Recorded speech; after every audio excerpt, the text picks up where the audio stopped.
Salut les gloutons, les mangeurs de livres, les livres-ovores, ceux qui ne peuvent pas se passer de leur dose quotidienne d'écriture. Eh ben me revoilà sur les ondes, hein. J'essaye d'être un peu plus présent, toujours sans intro musicale, hein, parce que on n'est pas là pour écouter de la musique. Allez, plus sérieusement, aujourd'hui je vais vous parler d'un cycle plutôt que d'un livre. Le cycle des démons de Peter V. Brett. Alors peut-être que certains d'entre vous, si vous êtes fans de fantasy, avez même déjà dévoré ce cycle. En tout cas, si c'est pas le cas, je vais essayer de vous convaincre de le faire. Alors, le cycle des démons. Peter Webrett, c'est un Américain qui a écrit son premier livre là en 2008. Le premier livre du cycle, c'est L'Homme Rune. Et apparemment, Brajlon l'a traduit assez rapidement parce que j'ai regardé la date de traduction là, sur le premier tome, et c'était 2009. Et moi, je dois avouer, comme souvent, qu'au début, je considérais ça un peu de manière hautaine. C'était une époque, c'était la grande époque de Brajlon pour ceux qui s'intéressent à la fantasy. C'est une époque où il y avait des cycles de fantasy qui sortaient presque toutes les semaines, avec des couvertures un peu, j'allais dire, aguicheuses. En fait, c'était un peu les précurseurs des, des covers de maintenant en romantasy. Alors, c'est pas de la romantasy, hein, mais c'était un peu aguicheux. Je me rappelle que pour ce cycle, en tout cas, pour le cycle des démons, c'était, à part le premier, où, comme le titre s'appelle L'Homme Rune, The Painted Man en anglais, on voyait un mec avec des tatouages sur le corps, mais après c'était des belles princesses ou des guerriers du désert.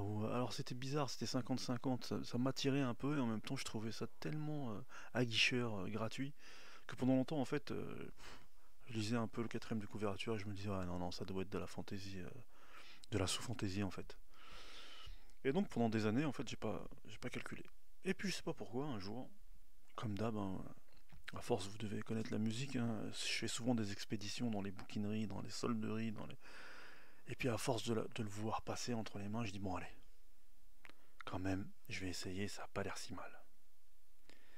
Et j'avoue que, une fois que j'ai commencé à le manger, alors pareil, c'est le genre de cycle où, comme c'est du world building, comme la plupart de ces cycles, il faut se taper 100, 120 pages de rien en fait, de trucs un peu chiants où il expose le monde, c'est normal. Donc je sais pas pourquoi, cette fois-ci j'avais un peu d'instinct, j'ai pris mon mal en patience et j'ai mangé 120 pages un peu chiantes quoi, mais après une fois que ça démarre, c'était fantastique. Et ensuite j'ai complètement défoncé le, le cycle. Dans le cycle je crois qu'il y a 4 ou 5. Attendez, je me retourne. Ah, il y a 5. Il y a 5 volumes et je crois qu'il y a 2 spin-offs qui servent pas à grand chose, hein, c'est pour explorer un peu plus le monde. Mais moi ce qui m'a plu en fait dans ce cycle donc, de Peter Webrett, le cycle des démons, c'est que comme souvent les Américains, alors je sais pas si vous êtes coutumier du podcast, mais parfois, surtout quand je vous ai parlé dans les conseils estivaux, là, quand je faisais un peu un récapitulatif de plein de bouquins à dévorer pendant l'été, je vous avais parlé d'un livre qui s'appelait Le Lion du Caire de Scott Oden, où je vous parle souvent aussi alors là, d'un des maîtres et d'un des précurseurs du genre, Robert Howard, qui a inventé Conan le Barbare, mais pas que ça, hein, par exemple Elborak. Et je me suis souvent fait la réflexion en fait que les Américains, les anglo-saxons en général, mais beaucoup les Américains, depuis les années 30, connaissent mieux le monde musulman que les Européens en fait, en tout cas que les Français. Et que quand ils s'attachent à dépeindre une société inspirée de ce monde-là, ou carrément comme pour ce qui était de Robert Howard, d'écrire des nouvelles ou des romans qui se passaient... alors lui c'était l'époque du pulp, hein, il a un héros qui s'appelle Elborak, un occidental qui va vivre au Moyen-Orient et qui apprend la langue et qui finalement est respecté là-bas, qui se fait appeler Elborak, et c'est vraiment un héros de pulp, c'est une espèce d'Indiana Jones. Euh, et donc, ils arrivent vraiment à capter l'esprit euh, du lieu et du temps et la culture des gens. Et en fait, c'est le cas dans L'Homme Rune. Parce que je vous avoue, je vous explique un peu le pitch du truc. Comme d'hab, il y a eu une apocalypse hein, à un moment donné. Les gens s'en sont remis, mais ils ont oublié totalement ce qu'était le monde d'aujourd'hui. Ils sont revenus à une époque médiévale, on va dire. Et la seule différence avec notre monde à nous, c'est que en plus du fait qu'ils aient dû se relever d'une apocalypse, en fait, il y a des démons. Il y a des démons qui sortent la nuit, des démons chtoniens, comme on dit, des démons qui vivent sous la terre, et qui en fait sont de vrais prédateurs pour l'espèce humaine. Et donc dès que la nuit tombe, tout le monde se calfeutre à l'intérieur de leur maison, et en plus de ça, pour empêcher les démons justement de rentrer chez eux, il y a des runes. Les seules choses qui protègent les gens des démons sont des runes. Donc ils ont des runes sur leurs portes, ils ont des runes sur leurs clôtures, ils ont des runes sur leurs chariots au cas où ils doivent vraiment voyager, ils ont des disques runiques portatifs au cas où ils se retrouvent vraiment plongés dans la nuit pour se protéger des démons et rester à l'intérieur. Et donc c'est un vrai problème, ces démons. Et dans ce qui reste du monde connu, les villes, ils appellent ça des forts, parce que c'est des villes fortifiées, bien sûr, pour se protéger des démons. Et les communications entre les villes sont compliquées, et il y a des messagers. Donc comme leur nom l'indique, ils portent les messages, mais ils peuvent aussi escorter des marchands, ils sont un peu garde du corps. Et le héros de ce cycle, qui s'appelle Harlan, il vit dans un village. Alors les villages, c'est encore plus dangereux que les villes, mais bon, il faut bien qu'il y ait encore des gens qui cultivent la terre, etc. Donc il vit dans un village, et en gros, il se fait chier dans ce village, comme à chaque fois au début d'un cycle de fantasy. Et lui, en tout cas, dès le début, il n'a pas envie de vivre comme ça. Dès son plus jeune âge, on voit bien que il est rebelle, il s'embrouille avec sa famille, et dès qu'il peut, il se sauve. Il se sauve, et au début, bah, le- la solution qu'il trouve pour survivre, c'est de rentrer dans l'ordre des messagers. Donc tout doucement, il commence à faire certaines missions, mais lui, on va dire que il est intelligent. Il comprend qu'il y a peut-être autre chose que juste à transporter des runes avec lui, et finalement il découvre quelques ruines, quelques vestiges de l'ancienne civilisation. Il se rend compte que donc avant son époque, il y a eu des hommes qui ont vécu vraiment libres sur la terre, qui ont affronté les démons, qui n'avaient pas peur d'eux. Et donc il commence à se dire que il y a peut-être une autre solution, une autre voie. Et à un moment donné, ces pérégrinations l'emmènent vers la ville, le fort qui est le plus au sud du monde connu, qui s'appelle Fort Krasia. Et c'est pour ça que je vous parlais du monde arabo-musulman, c'est que Peter Brett, là, Krasia, il en a fait une espèce de Bagdad, quoi, une espèce de monde. C'est un peuple un peu arabo-musulman, like. Ils sont enturbanés, ils se battent avec des cimetières. Ils ont une espèce de religion qui est différente que celle des gens du Nord. En gros, c'est une inspiration orientale. Et donc, moi, le moment où j'ai accroché à l'histoire, c'est le moment où Harlan se retrouve dans cette ville et rencontre un des dirigeants de la ville qui s'appelle Japir. Et tout de suite, en fait, il y a une espèce d'émulation et d'amitié entre eux qui se naît. Et c'est la seule ville, en fait, qui se bat contre les démons. Et pareil, eux, ils sont élevés dans ce qu'ils appellent le labyrinthe. Les hommes, dès leur plus jeune âge, on les jette dans le labyrinthe. Et qu'est-ce qu'il y a dans le labyrinthe? En fait, il y a des démons qu'ils ont capturés à l'extérieur, qui gardent dans cette espèce de prison arène. Et les jeunes hommes doivent prouver leur valeur en se battant contre les démons à l'intérieur du labyrinthe. Alors ils ont leur propre technique, ils ont une sorcellerie à eux, ils utilisent aussi des runes et tout ça. Et Harlan, quand il découvre ça, il se dit waouh, donc je suis pas tout seul. Il y a des hommes, il y a des vrais hommes qui veulent pas courber les chines devant les démons. Malheureusement pour lui, il y a à une suite d'événements, je me répète, il va se faire trahir en fait par Jabir, et il va être laissé pour mort à l'extérieur des murailles de la cité. Donc c'est pas du spoil, hein, c'est vraiment je dresse le tableau. Et en fait, lui, comme il connaissait certaines ruines justement, certaines caches euh, de l'ancienne civilisation, il va réussir à survivre justement en se planquant dans des ruines souterraines là, dans le désert là, qui entourent Krasia. Et en fait, il va comprendre, il va aller plus loin lui que dans la sorcellerie, que ce soit de Krasia ou des runes classiques. Il va commencer à se tatouer des runes sur lui, des runes de combat, des runes de défense, ce qui va faire qu'en fait, il aura plus besoin de runes parce qu'il aura les runes sur lui. Et il va commencer à affronter les démons comme il a appris dans Krasia. Donc ça, c'est euh, dirais-je, c'est le début, quoi. Je vous ai dressé le tableau, on va dire des 200 ou 300 premières pages du premier tome. Et à côté de ça, j'ai un petit trou, je voulais vous parler de quoi par rapport à ça. Oui, à côté de ça, comme d'habitude, il y a une prophétie.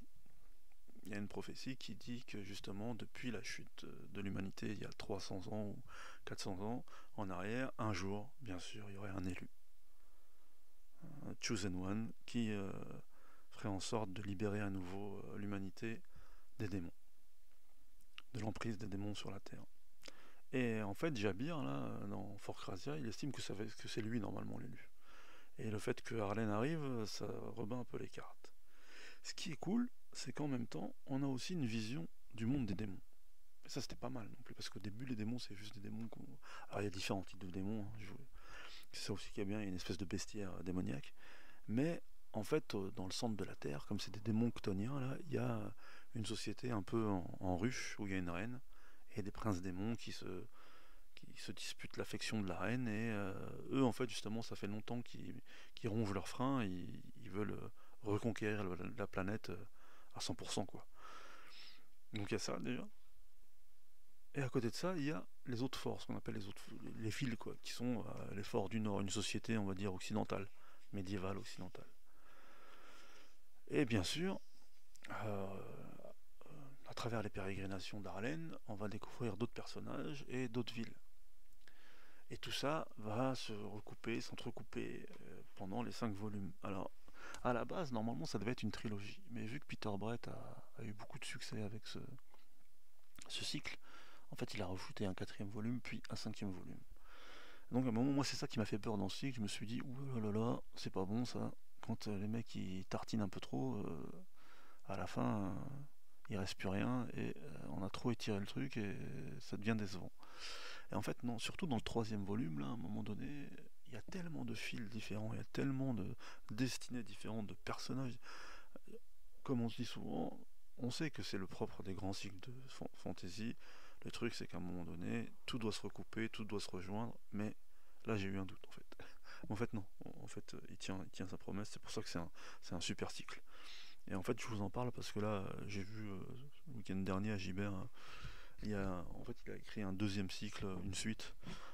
Et bon, moi, je suis pas très fan des mecs qui reviennent sur un cycle qu'ils ont terminé pour en faire soit un préquel, soit un séquel.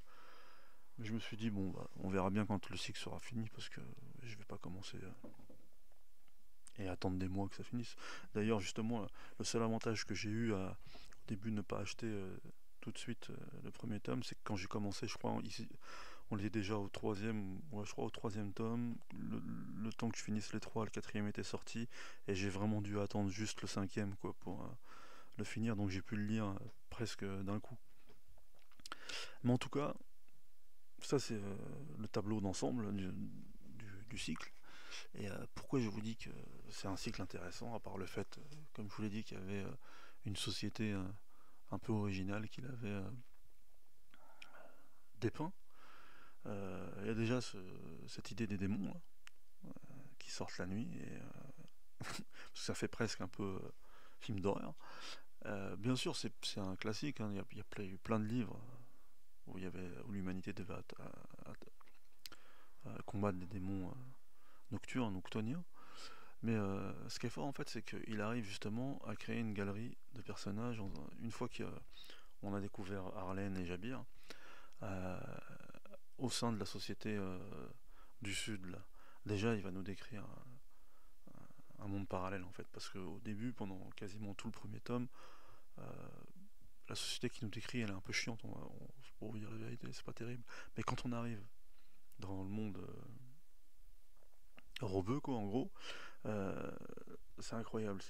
D'un seul coup, c'est comme si on change de bouquin presque. Et ce qui est fort là-dedans, c'est que donc il y a une galerie de personnages plus haut en couleur les uns que les autres. Il y a le fait que c'est des guerriers vraiment, et que eux, ils ont vraiment l'ambition de déferler sur le monde parce qu'ils pensent qu'ils sont les élus et de créer un empire et en même temps en faisant d'une pierre deux coups, quoi. Détruire les démons. Mais le truc, en fait, ce qui est fort, c'est que à la fin du premier tome, on reste sur une impression de trahison, vraiment de deux mondes qui vont s'affronter. Et là, moi, où en fait Brett m'a eu vraiment, parce qu'à la fin du premier tome, c'est vrai que j'avais envie de continuer. Mais le deuxième tome, en fait, il part à rebours et il raconte toute l'histoire depuis parce que le premier tome, c'est depuis l'enfance d'Arlene jusqu'à l'âge adulte, jusqu'au moment où il rencontre les hommes de Krasia. Et en fait, dans le deuxième tome, Brett il fait la même chose, mais avec Jabir, en fait. C'est un flashback, il reprend l'histoire de Jabir depuis son enfance jusqu'au moment où il rencontre Arlene, mais avec ses yeux à lui. Et finalement, on se rend compte que c'est pas un salopard en réalité. En réalité, le fait de voir l'histoire de ses yeux, et ben finalement, c'est juste un point de vue différent. Et on comprend en fait pourquoi il en est arrivé au conflit avec Arlene.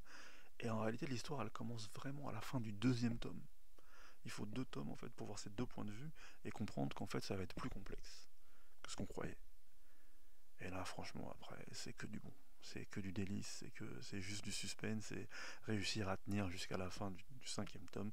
Parce que par contre, là où il est fort, c'est qu'il y a des cliffhangers de fou. L'avantage que vous avez, c'est que c'est dispo et qu'à la fin d'un tome, vous n'aurez qu'à aller acheter le tome suivant. Mais je me mets trop à la place de ceux qui les ont achetés vraiment chronologiquement à l'époque où les volumes sortaient et ils ont dû devenir ouf. Moi, c'est vrai que parfois ça me rend dingue ça. Quand il n'y a pas la suite tout de suite. Par exemple, là, il y a un cycle qui est un peu du même genre qui s'appelle Sharakai de Bradley P. Beaulieu. Et c'est le même cas de figure. C'était des covers un peu affriolantes, c'était un peu arabisant, orientalisant. J'avais lu la quatrième de couverture en me disant ah. Puis finalement, je crois qu'avec Amazon, un truc comme ça, en e-book c'était gratuit le premier volume, et il m'avait retourné le cerveau. Et donc finalement j'ai lu le premier volume d'un coup, mais à l'époque il n'y avait que trois tomes, je crois. Et ça fait longtemps, hein. Comment il s'appelle Brajlon, ils ont vraiment fait chier là-dessus.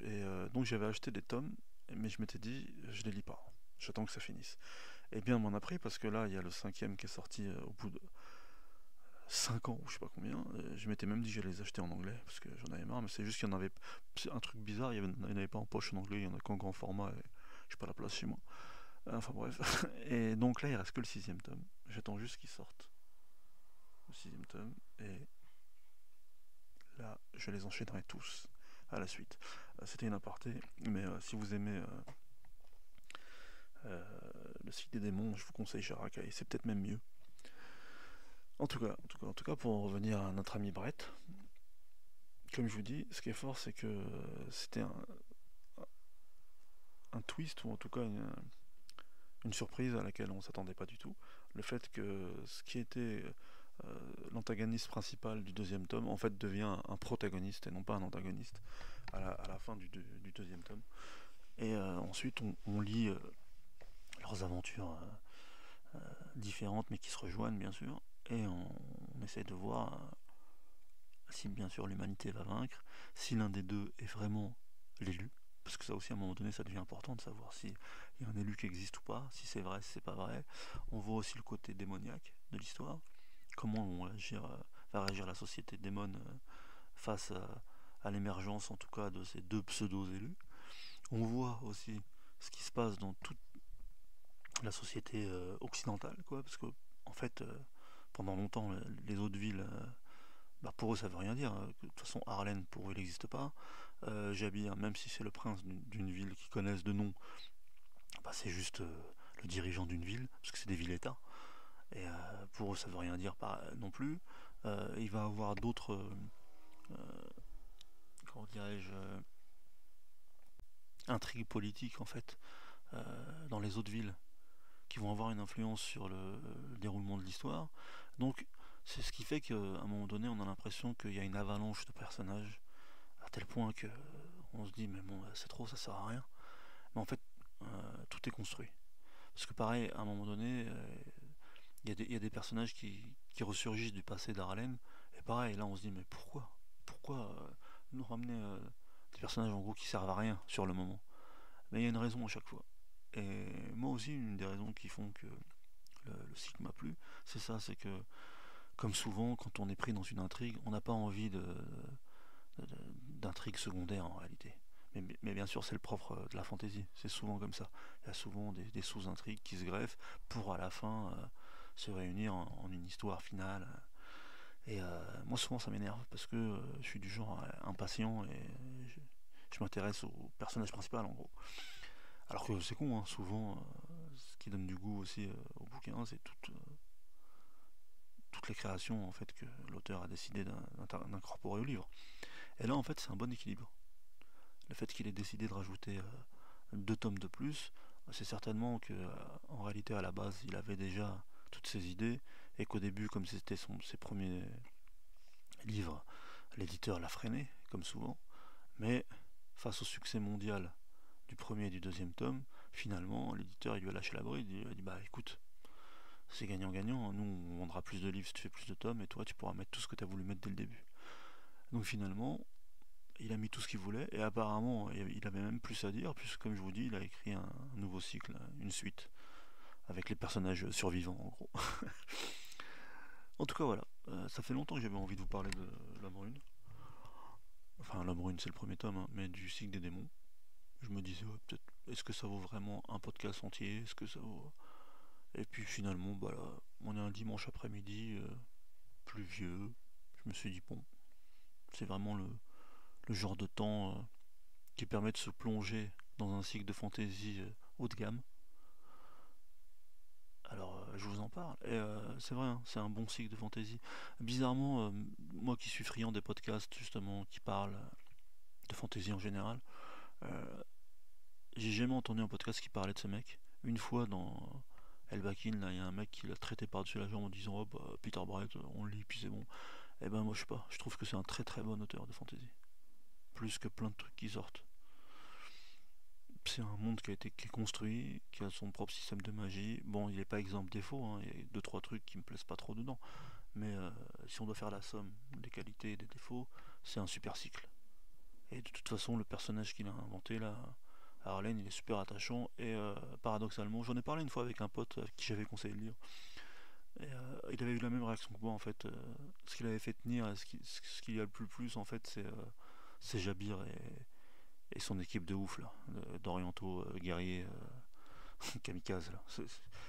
C'est ça moi, d'après moi, la vraie trouvaille de cycle. C'est ce monde là oriental là, qu'il a intégré à son cycle. Parce que je vous ai pas décrit tous les personnages, mais par exemple il y a la femme de Jabir, c'est extraordinaire. C'est une espèce de fée Morgane orientale. Elle est extraordinaire. Extraordinaire. Donc il y a un marchand aussi qui s'appelle Aban. Et d'ailleurs un des spin-offs, c'est sur lui. C'est le seul mec en fait qui est pas guerrier dans cette communauté. Lui ce qui l'intéresse c'est le profit. Et il méprise en fait les guerriers, il trouve qu'ils sont bas du front. Et il arrive à tirer son épingle du jeu. En fait, voilà, c'est aussi dans la galerie de portraits justement qu'on se rend compte que c'est un bon auteur. Alors malheureusement il a écrit que ça. Et apparemment là, le deuxième cycle. J'aurais bien voulu qu'il s'essaye à autre chose. Peut-être que ça viendra. Donc voilà, ça sert à rien de parler plus que ça. J'espère que je vous ai donné envie de lire le cycle des démons. Et comme d'hab, si ça vous plaît, partagez le podcast, faites-le vivre, faites-le monter. Hein, comme ça, on sera de plus en plus nombreux à manger des livres. Salut les gars.